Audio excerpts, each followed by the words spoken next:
Hey tubers, so that was ChrisViral, that's his Powerwall. I sat here for hours and hours and hours and hours and hours trying to work out. I mean, I know the process in my own head. I know it stands to reason, it's common sense that you fuse each cell, but I couldn't get it to fail.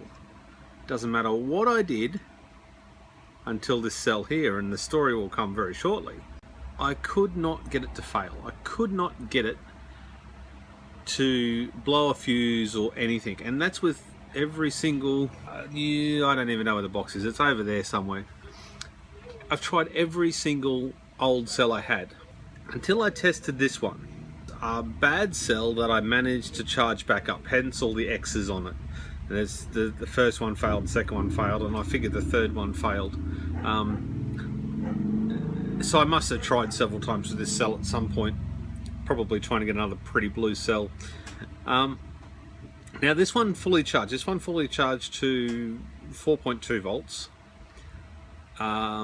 It took about 4 times longer than any other cell that I've done, and I watched it each time. I was sitting here, and it took plus 10-12 hours to actually fully charge. Now it was getting hot when it was charging, like I'm talking, you know, you couldn't leave your hand on it for a few seconds. It got hot, about 40 degrees. And I thought, well, this cell's stuffed. So I hooked it all up, and it was already fully charged. So power, in theory, should have been going from this cell to that one, which I've got charging on the... This doesn't really work when you do it, the IMAX. So I got this cell, and I thought, this is the last one, I'm not doing any more, because I spent way too much time doing this. But you know, you get something in your head and you just want to debunk the myth or prove it right or wrong or whatever have you. That's what I wanted to do. I wanted to work out for myself, not reading any textbook and I got heaps of good links. I haven't even gone through half of those videos, guys. And all the private messages, god damn, guys, you put some effort in. Top work. I can't even remember all your names, but geez, there's some foolscap pages of information, which is absolutely fantastic. And it really did point me in the right direction. I think one public comment said something about a car accident or something. So I thought, car accident. Traumatized the cell.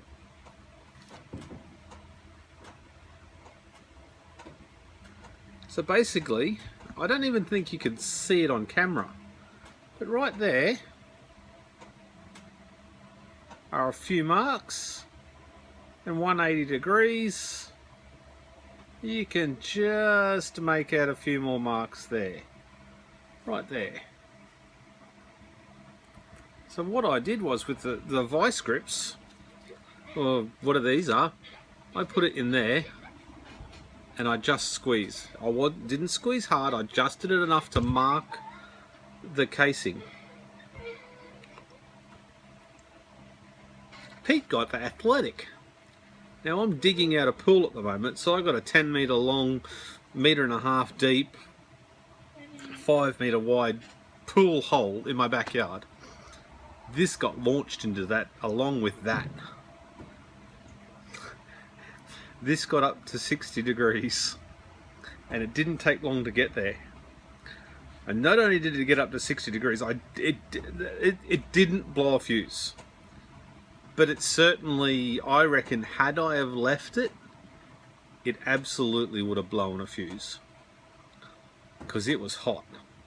This got up to 60 degrees, and that was the last time I was able to test it before I got some gloves on and panicked and run out and threw the whole lot into the pool.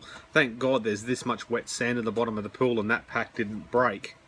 But that's my lowest quality pack anyway. If I had broken it, collateral damage, at least I made a good video. Well, as it turns out, I didn't make a good video because I forgot to hit record, or the camera was full, one of the two. I'll blame the camera, always blame the equipment. But this thing, there's no visual signs, you can't see anything. It didn't puff up, nothing happened to it. And this was just connected with rare earth magnets, so it popped off nice and easily. There's no burn marks, there's no scalds, there's no nothing. But I went back to the pool area about 15 minutes later and I thought I'm going to pick it up and have a look at it. I couldn't touch the cell. The cell was so hot that you can't even see it, but I burnt the tip of my thumb picking it up. So I think I proved all my own answers. Guessed all my own questions? Who knows? But self-using, it's probably a 1 in 1 million chance of saving your ass. But I'll take those odds. I bought a scratchy after all. So that's where we're at. I will absolutely, completely concede defeat on this one. I was wrong. Let's move on to the next myth. Shit, I could be the new Mythbusters. No, I haven't got the patience, and you're supposed to record it and shit. But anyways, I'll upload this one. I got a heap more questions to answer. If you send a link in a message, there's a very good chance that it'll go to my spam bin. So until I actually get to it, it won't come out of my spam bin. So if you've lost messages or whatever, I've only just gone through and approved them all. So they should all be there now, and I should have answered them all, I think. So that's where it's at. Have a good one, YouTube. And I'll probably see you next weekend because I got a full card this week, so I won't be doing too much work on this. Don't go yet. I've got one last thing to show you. My brother's finished my Arduino project. Thanks, bro. He's got 15 to 30 volts in, so that can run directly from my bank. I got fans. I got one fan hooked up for now, but the rest will be there. They got a temperature probe there, and I got another 6. Actually, I don't know where the other 6 are. I'd put them down somewhere. I don't know where they are. But and then there's a temperature probe underneath there. It's all self-contained. The code all works. And this will be expanded later on, but it works, and I'm pretty bloody stoked.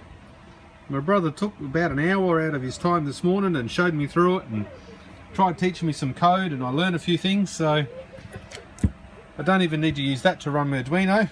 So efficiencies of stepping down or whatever, but I'm going to use that to run that little 12 volt to 5 volt converter, so I can actually charge stuff up if I ever need to, which is cool. And I'll put that on a switch so it's not running when I don't need it. And Bruno, thanks for the chat, buddy. We'll do something together soon and it's going to be awesome. Cheers.